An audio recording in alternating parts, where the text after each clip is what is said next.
I know I say this every time, but I think we're in for a treat because we have two brothers who are making some really good music.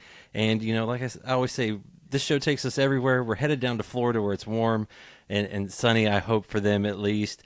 And these guys, their latest single, Golden Sun, is out now with Nick Hexum of 311. They are Charlie and Kevin Jordan, better known as the Ries Brothers. Guys, welcome in. Thank you. Thank you for having us. Yeah, absolutely. I think we're going to have some fun because you guys have been doing some cool stuff for a good while.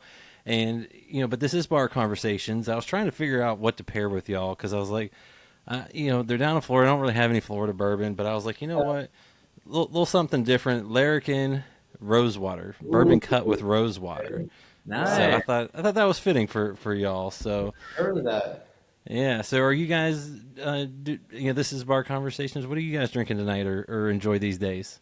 So we're doing some homemade kombucha. We're up here in Brooksville, in the woods here at the family farm, and our mom makes the best. This is elderflower kombucha. And nice. Yeah. But homemade. if we're talking alcohol, then I love a good tequila. Tequila is one of the healthier alcohol you can drink. I like tequila and soda. With a lime or some good quality pineapple juice. Something tropical and beachy. I like it. Well, I was gonna say now, tequila's a good one. Do you is it Blanco for you all? If you do it, do you go Reposado? Go a little higher? And I love the mezcal. It's hit or miss. People. So, some people are like, I don't like the smoky flavor. Mm-hmm. But I'm a big fan of the mezcal. So. I like it. Stepping out. Yeah. Now, and you got good drinks, but you also do this thing of music. Have you guys had a love of music pretty much all your life? Is that did it just start pretty much from the day you were born? Yeah, our first introduction to music was not even by choice. It was funny because my mom told me this story recently. She told me that when I was 6 years old, it was summer vacation, and she said, all right, you're not going to just sit around the house all day. You can either do swimming lessons, tennis lessons, or, she gave me a few other choices, and then she said piano. And she tells me that I said piano, and she said, why piano? She said, because it's air conditioned. I'm like, that's a kid growing up in Florida right there. And, I was... First few years, it's like, oh, I gotta go take a piano lesson, But then, getting older, I'm so thankful that she had me do that because it gave me that foundation of music that is so important. And piano's a great way to get that. But I really fell in love with music when I started playing drums. I was like age 11. My dad gave me a CD of the Beatles. Started getting heavy into classic rock, and it was Ringo's drum solo on the end of Abbey Road. I'm like, that's what I want to do. That just sounds fun. And then I noticed it. Then as I started coming of age, I kind of realized music wasn't just something in the background for me. I could really feel it, and it was like something that was kind of taking a hold. And luckily, my dad, he didn't play professionally, but he played around the house, guitar and piano all the time. And when I started playing drums, I would play with him, and he kind of taught me to keep time, and that was such a valuable thing to learn. Because anyone can, bang the drums, but to keep time with another musician is a whole other ballgame. And at the time, Kevin was into baseball. Yeah, I thought baseball was going to be my career for growing up, and then I just one day I stopped playing. I came home from school and I would pick up my guitar instead of the baseball glove. And over time, I just fell in love with guitar. And watching Jimi Hendrix play was like the moment where I knew that's what I want to be.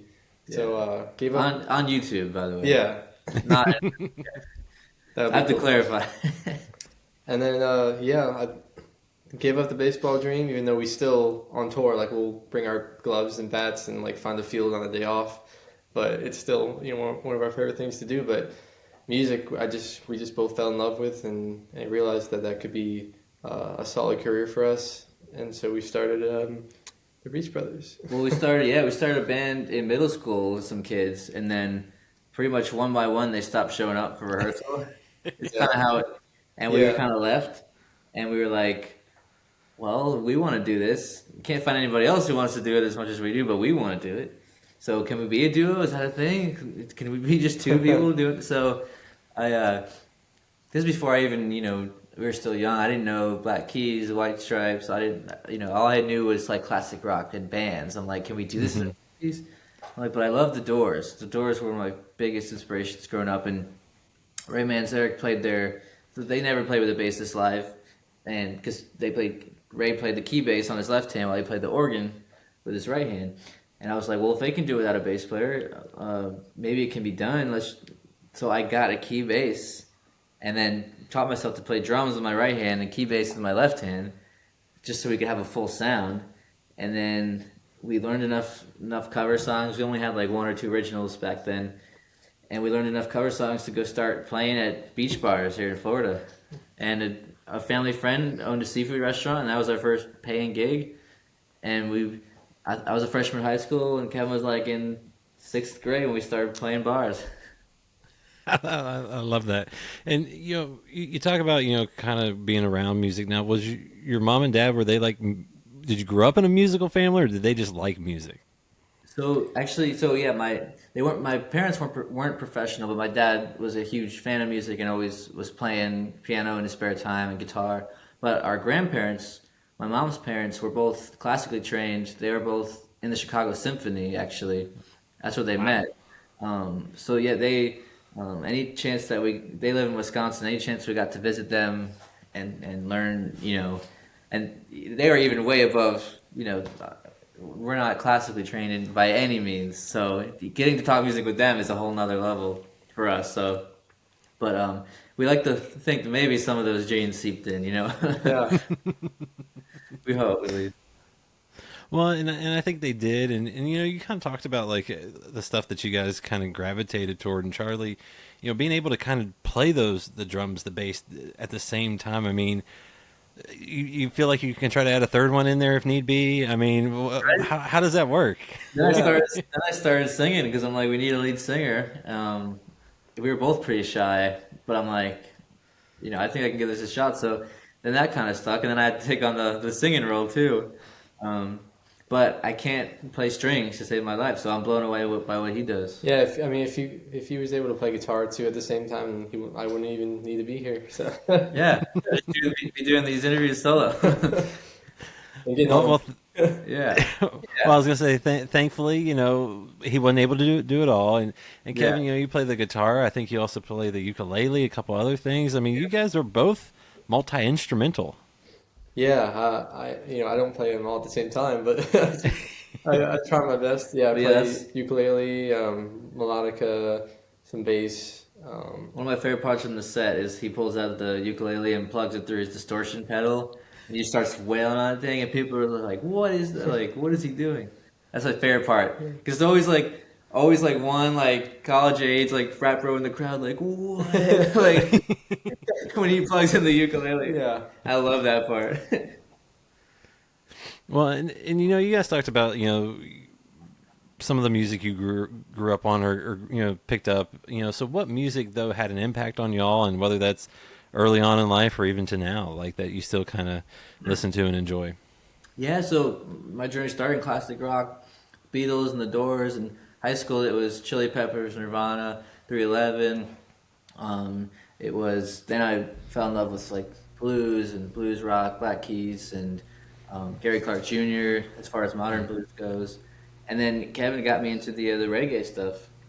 yeah, I love the old school roots reggae from the '80s and '70s, like around the Bob Marley era, and then most of the new school stuff too, like Totally Stupid, Revolution, 311, obviously.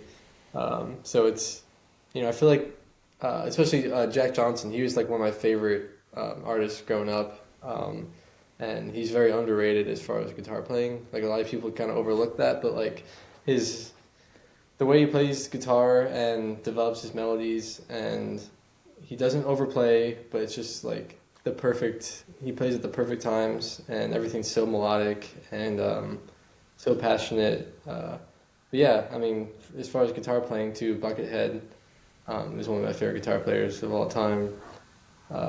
Stevie Ray Vaughan, of course. And yeah, Yeah, that so many different backgrounds kind of helped shape our sound. That's why we kind of bounce a little all over the map, like genre wise. Hmm. Our favorite bands did that too. I mean, like if you just talk about 311, they don't have a specific genre. They're 311. It's how you describe. Like even so many classic rock bands did a disco song or a country song or like it. We didn't like being told you have to fit in a certain box. So we didn't. Well, and that's what drew me to your sound. Is it's a cool, fun vibe, and I think that's I think what I assume you're going for. And you talk about you're down in Florida. It's nice and warm. What impact did growing up in Florida have on y'all personally, musically? Because depending on where you're at, it's a whole different ball game for life and everything. Wild place, that's for sure. And um, it's completely different parts of the state. yeah. I think what helped is like growing up near Indian Rocks Beach, and like Gulf Boulevard is the highway that just goes up and down St. Pete Beach to Clearwater Beach, and there's a million beach bars down there. So like there's always places to play, and we played so many of those like 1 to 5 gigs. Every bar or restaurant in Florida Yeah. needs live music. Yeah. So that was a huge And it helped us like learn opportunity. covers. It helped us develop our set and our live show. Just it's basically like we were getting paid to practice over and over and over again. So Yeah, our first shout out to Krabby Bill's, our first gig on Indian Rocks Beach. Then we became the house band there for like 3 years. Throughout high school, we were playing there once a week. And then in between, we had our regular like Wednesday night gig at a different bar, Thursday night, and that was a huge like growing up, with places to play. yeah, That's an area that supported live music for sure. And then the other thing is, it's such a melting pot, and there's so many different styles here. We had like Florida's like we're still in the South, but we're kind of it feels like its own country sometimes. We have the blues and rock and roll, but we have the Cuban music influence and all. And reggae is now like overtaken the states, like one of the biggest reggae markets in the country. Just Florida and Cali really are the biggest.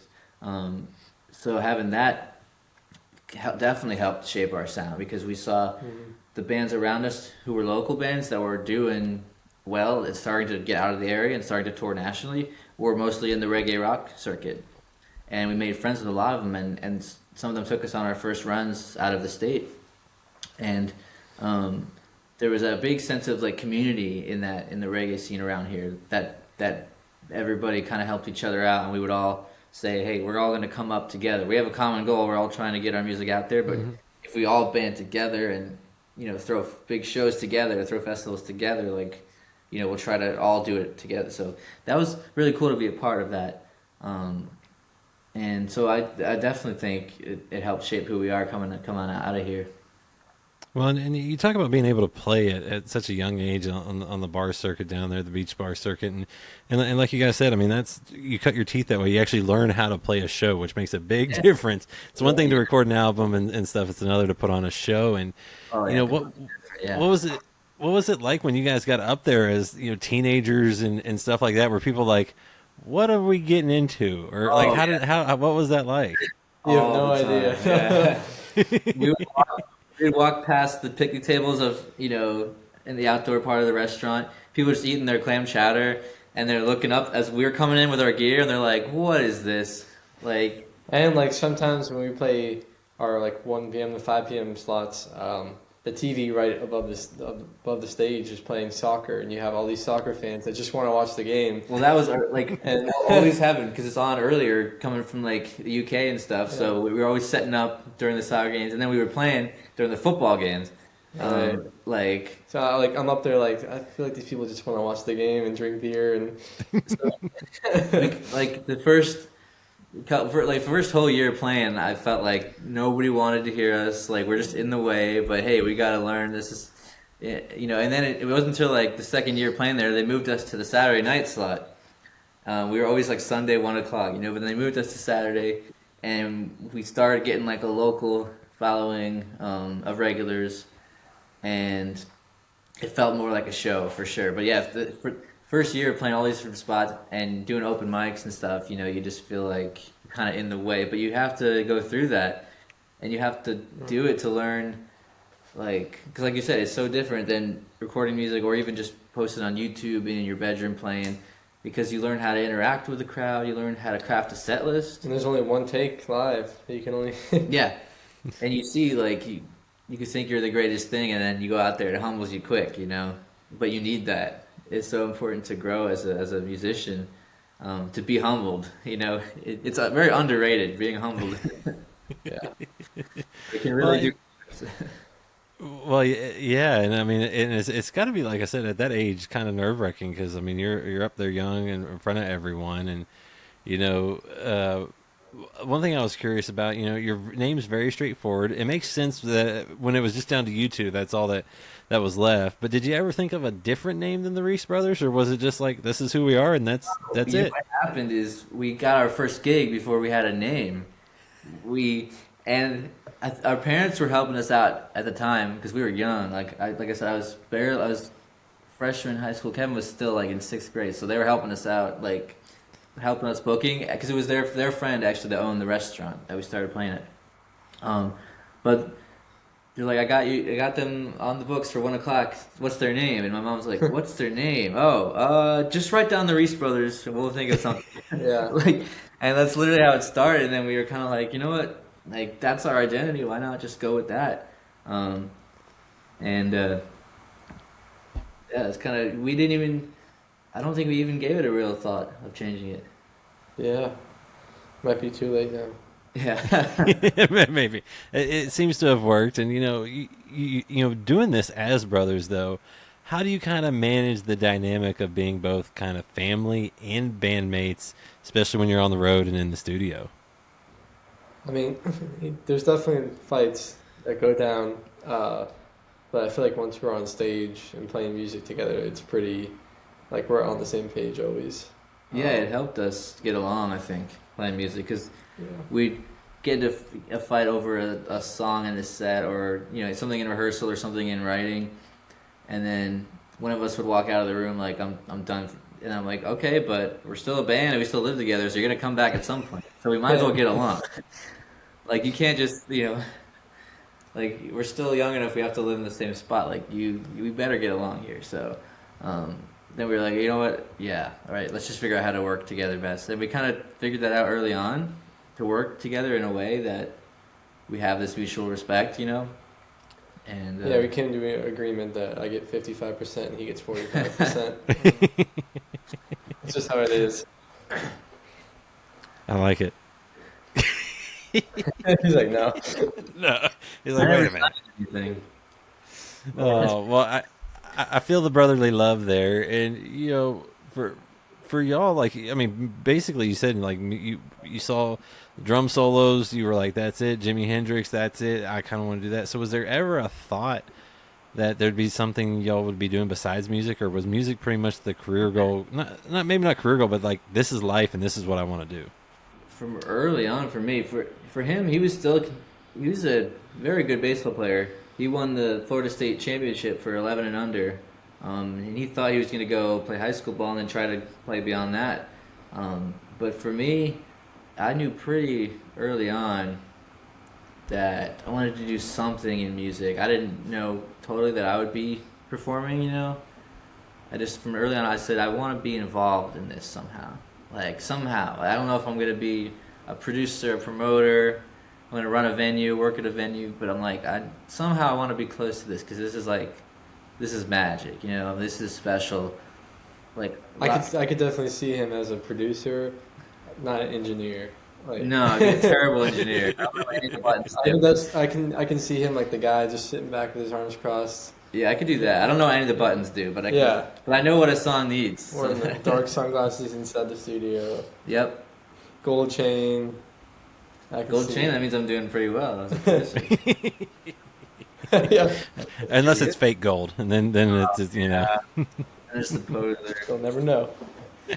But yeah, in some capacity. But then as we kept playing more and more, I kind of was like, I think I could do this. I think I could be the one on the stage. I felt comfortable. the funny thing is, like, I feel like I get more nervous now. Like, starting out, I was like fearless, and I've been trying to like recapture that because like when you're a kid, you're just like you do. You're naive. You don't know any better. Thinking back, I'm like, that was crazy. We had so many shows to so many people like who didn't even were not even there for music, who were judging us the whole time. And I wasn't scared or even aware of it really. I was just like, yeah, I want to do this, and this is the only way I know how is to go play shows. So, but you know, as you get older, you get way more, I don't know, conscious of things. And now, Yeah. but I was. I mean, we played a Valentine's dance to like, middle schoolers, and this is like 7, 8 years ago. And that was nerve wracking because like there'd be kids that are only listen to hip hop, and don't listen to any rock. So there's one kid that just looked Charlie right in the eye and he goes, Yeah.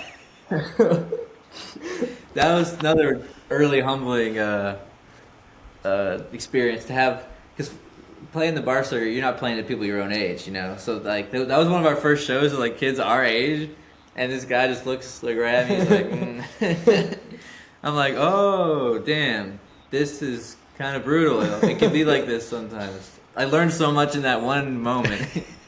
I'm like, okay, this is gonna have to be something I have to get past if I'm gonna want to do this. People are gonna do that, like.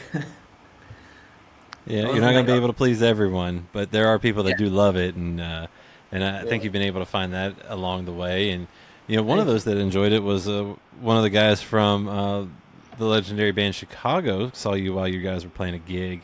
How pivotal was that when you got to do some regional tours with them and so forth? Changed everything for us because we had no experience of playing, real stages. We were just playing bars and. Yeah, we went from how loose the bar gigs are, very laid back, and then we got our first taste of like what a real show is and how it's run and how strict it's run on time. So I think that really helped us at a young age, like kind of get our feet in to the real stage, and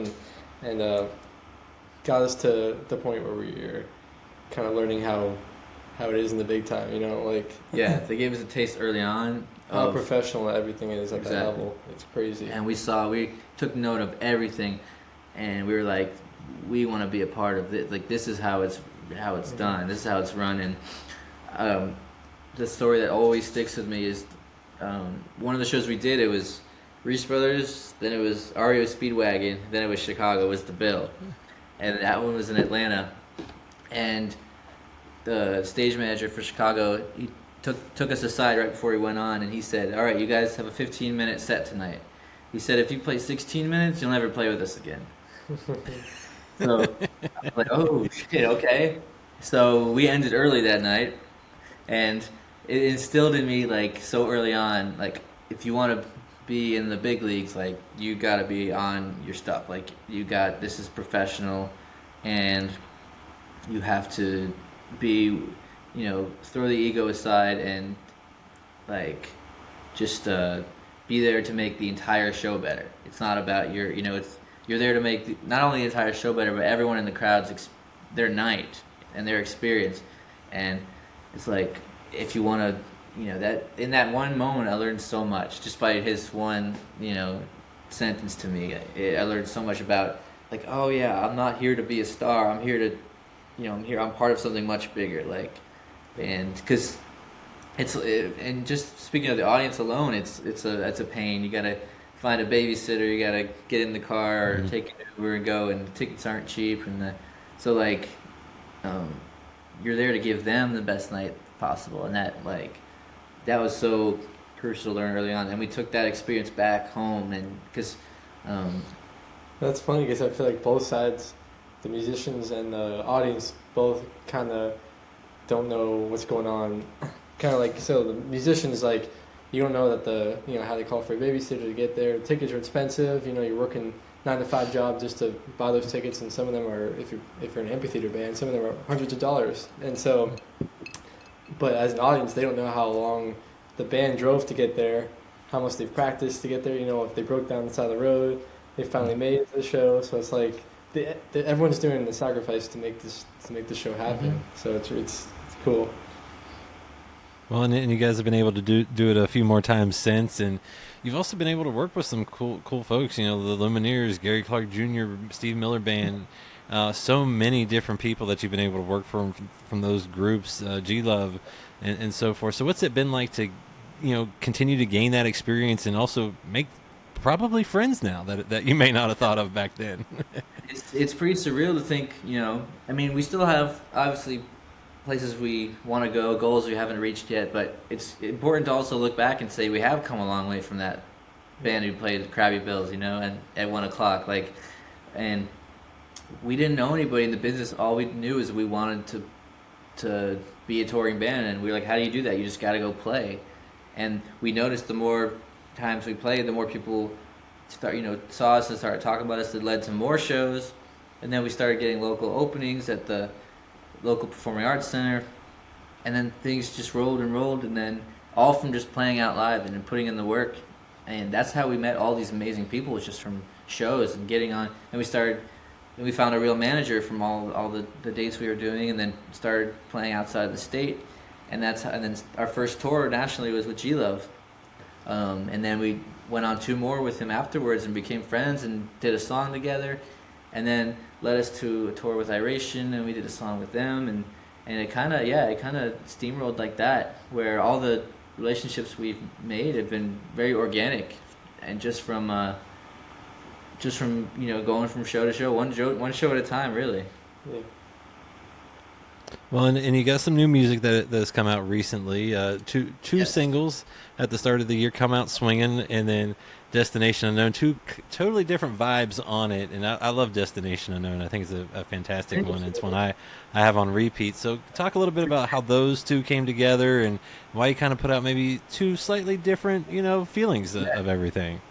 Yeah, so we started working with Nick Hexum last summer, the end of last summer, on basically we signed to his label. Him and his wife started this incredible record label called SKP Records, which is the basically designed around the premise that the artist should have as much power as they can in the music industry, which is hard enough to make money. And so what they're doing for artists is outstanding. And we were one of the first bands they brought on, which was surreal because we've been listening to 311 for years, and then to even get to talk to Nick was crazy. And then all of a sudden we found ourselves writing with him, and so Coming Out Swing was the first song that we wrote with him. We had the song, the riff, the vibe, and we knew we wanted to do a callback to our baseball days, and Kevin came up with the title, but we're like, it doesn't have a chorus yet. We know we want to use the phrase Coming Out Swinging, but we can't, trying to figure out how to fit it in there. And we said, hey, we emailed with Nick and said, hey, can we show you the song we're working on? And within like a day he comes back with the chorus. I'm like, that is exactly what it needed. Like, he has such a way of knowing what a song needs, and we learned so much about songwriting over these past 6 months working with him, and it helped us, co-writing with him has helped us so much craft our own songs, craft our own solo writing sessions. And from Swingin', then we're also our other partner in this album is a songwriter producer named Jared Masters out of Oregon, and he had the basis for the Destination Unknown song he wrote 10 years ago. He wrote the basic vibe of that song, and he sent us a batch of songs to say, like, we were looking for songs for the album. Basically, we're like, we want to write a few, but we also want to see what some other writers have, and that was in the batch, and that's when we picked out right away. We were like, that's something special. Let's develop that. And yeah, he's an incredible writer, and we were so stoked when we got that song, and we reworked some of the lyrics, and then basically updated the production, got it to where it felt like our song, and that was. But like you said, I'm glad you said that's your favorite, because that spoke to me immediately. I'm like, that is just a beautiful piece of writing. And then the one we just dropped last week was featuring Nick, which is also a different vibe. So the album as a whole, which we're trying to put out at the end of summer, it's basically a mix of all of our influences, all of our styles, but it all flows together. It still sounds like one band, just one band who can be diverse, you know. And we also wanted to bring in elements of our live show, because what we heard for years with our old recordings is that your recordings are pretty good, but your live show is way better. Like, that's what we kept hearing, which is good and bad. I mean, that's a good compliment, but also we don't want the recording music to not hold up, you know. So we were very conscious of that going into this. We're like, we want to be able to do these songs exactly live, and we definitely took that in mind. And I think, yeah, although the three are different, they flow together, and they'll make even more sense when the whole album comes out, for sure, because they definitely feel part of the whole. Well, and you talk about, Golden Sun with Nick Hexum, and how cool is it? Like you said, you grew up listening to him. Obviously you got signed to the SKP label, Nick's label, but to then have him on a song, I mean, how cool is that? And just the inspiration behind the Golden Sun. Yeah, well, he started the. Yeah, I mean, I remember when I was 17, and I was skateboarding to the beach listening to 311. So it's kind of surreal, and although we have a long way to go to like where we want to be in our careers, it's kind of just one of those moments where you stop and realize, all right, this is cool. Like, this is something to celebrate. This is like a win for us, So that was amazing. I'm still trying to process all of it, but yeah, Golden Sun. There was a song that we had came up with a few different options that we were writing with Nick, and a few different song options, and nothing was really clicking. And then me and Charlie were working on the Golden Sun riff, and we were just kind of stuck on it all day. And I told him, go for a walk. Let's kind of step away for a second, clear our heads. And I came back in and wrote the intro riff and texted it to Charlie when he was on his walk, and he called me like, all right, I'm coming in right now. I think I ran back home. I'm like, that intro riff hit me immediately. I'm like, oh yeah, that's obviously great. Like, we have to use that. Yeah. And then we ended up sending it to Nick, and he was like, yeah, I love this vibe. I can see myself doing a verse on this. So we're like, all right, cool. We got something finally. Yeah, because we talked about when we signed to SKP about doing a collab with Nick. And it's kind of a high pressure thing, because like it's got to be a great song to have Nick on. So like it's hard because we were writing with that in mind. So, which is not always a good thing to do, because we're kind of forcing it. But we're so glad we came up with Golden Sun, because I feel like it's the perfect song. Everyone loved it. Nick loved it, which is really important, and also we love it, and that's really important too. So it was just kind of a great moment when we finally got the song done. Yeah, when he sent his first voice memo of him doing his verse, we lost our we're like, this is Nick Hexum singing on our song. Like, this is insane. Hey, when it's meant to be, it's meant to be. Yeah. It's like, and even when he said yes, I still didn't believe it until I had it in my hand. I'm like, this is wild. And then you're like, wait a minute, it's still got to get released. Let's make sure he doesn't change it. And exactly. It's out. And I can check Spotify and it's still there. So yeah, it's real. And you guys said, obviously you're with the new label, you're working on new music. So, what can you tell us? I know you said you're working toward the new album. So what can you tell us? What's kind of the goal of it? I mean, I know you said you kind of want to show all the sides, but what can you kind of tease everyone with? Well, luckily yesterday we wrapped our last studio session for the album. So now we're in the mixing process. And we're really hoping to have some by the end of summer latest. So we're trying to put it out, still have it be a summer album. But I mean, we haven't done an album in 4 years, and this is the most proud we've ever been of a batch of music, for sure. We had time to make it, which back in November we wrapped on 10 straight months of touring, where we.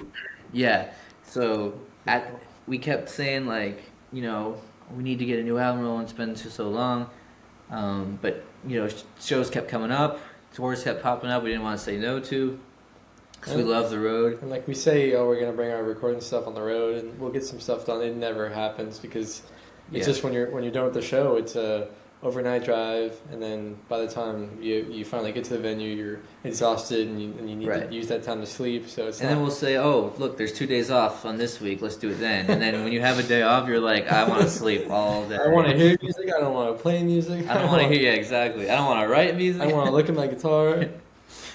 So we just basically had to tell everyone we need like 5 months off. Like we need to not only record an album, we need to write an album. Yeah. Like we've been gathering ideas on the road, but we haven't had any time to develop them. So we said we had to put a halt to everything really in order to get it done. It was hard because we're road dogs. We love the road, and that's we feel most at home when we're not at home. Like we love traveling. We love playing to the people and seeing the cities and trying the food, all of it. Yeah. But we were like, hey, it's gonna seem weird to be home for so long, but we need it. So I'm so glad we did because I think what we got is something that we're extremely proud of and something that really is like we wanted to come off the road and then come back when we have more to say. We felt like we said everything we could say up to that point, you know what I mean? And now I feel like we have a lot more to say, a lot more to offer, and we're ready. We want to do like a year straight of touring to promote this album. We feel like we've accomplished what we set out to do, which was to capture in like 10 songs where we're at in our careers and our life. Yeah. Put that as music and where we are as musicians, And I think we have an album that's much more highly evolved than our previous stuff, and it's a little more jammy and dense in some places and a little more like musically ambitious in a lot of places. And we're excited about it. We're taking our time getting it right, but we're itching to get it out though because we're proud of it.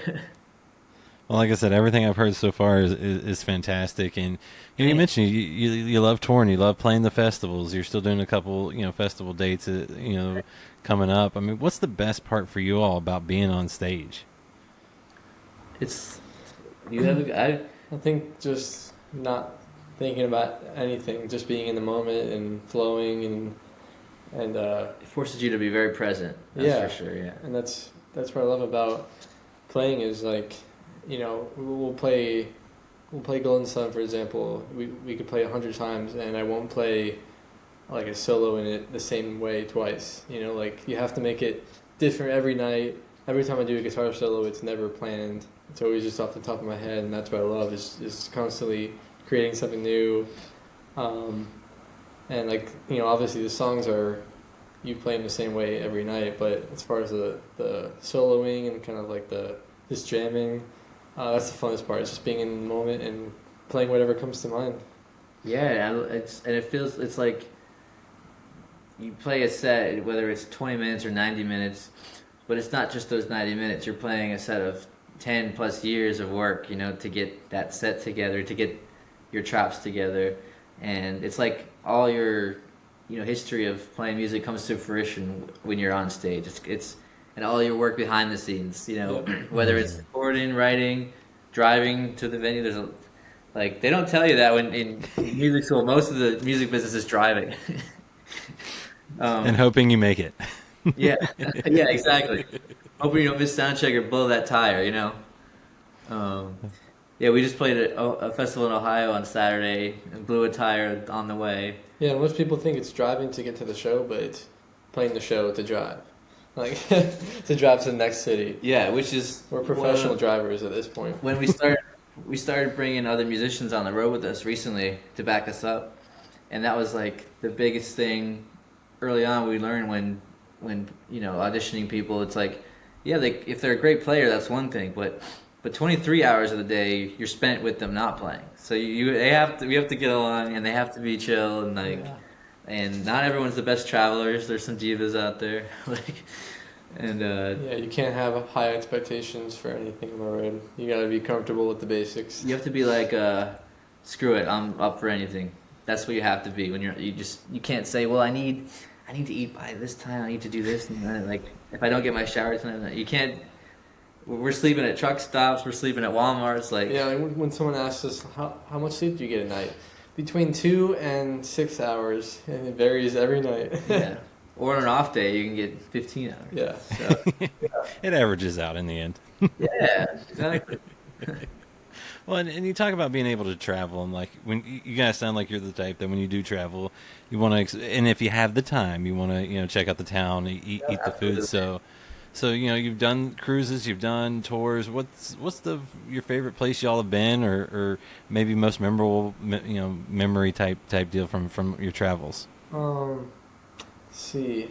We got to do the 311 cruise 3 times now. That was probably one of my favorite experiences that we've had so far, and we got to play a show on the island of Belize this last cruise, and it was just insane. Like just to be on an island in the middle of the ocean, like playing music and not knowing how you're gonna get back to the U.S. And for me, like some of the venues we've gotten to do, like legendary spots that I used to read about in rock magazine and in Rolling Stone or whatever, like we got to do the Ryman Auditorium in Nashville, opening for Chicago, where Johnny Cash and Elvis played there, and then we got to do the Troubadour in L.A., where Eagles, Guns N' Roses were signed there, like Cheech and Chong met there. Like there's that was so many. the first place that actually Nick Hexum came out to the show and saw us for the first time, I believe. That's right. So that was super cool. Got to do like Mercury Lounge in New York, where the Strokes used to be the house band. Like I love like music history and venue history, and just being able to like play these places that you read about is like very special. To know you can make your mark on these places, just like all your heroes have before you, and like you said, any chance we have to, take in a city, we do.